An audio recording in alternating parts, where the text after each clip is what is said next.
Hello বন্ধুরা, আজকে আমাদের এখানে রান্না হবে।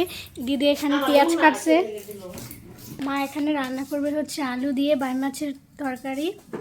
তারপরে এখানে আছে পাট শাক, এটা দিয়ে ঝোল করবে। এখানে রান্না হবে কলার ঠোরের ঘন্ট। আজকে মা উনুনে রান্না করবে। তো দেখো বন্ধুরা, আজকে আমাদের কি কি ঘরে রান্না বাড়া হলো সব এখন দিদি দেখাবে। এখানে মাছ ফ্রাই আছে,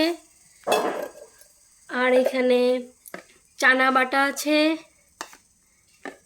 এখানে এটা এক জাতি ভাজি বলে, শামুক ভাজা বলে। কে খাও কি না বন্ধুরা জানি না, যদি খাও তাহলে কমেন্ট করে জানাবে।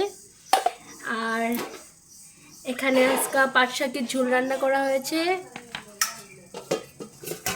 এখানে আজকে কলার ফুলের ঘন্ট করা হয়েছে মাছ দিয়ে। আর এখানে বাম মাছের আলু রসার ঝোল করা হয়েছে। আজকের খাওয়া দাওয়া জমে যাবে।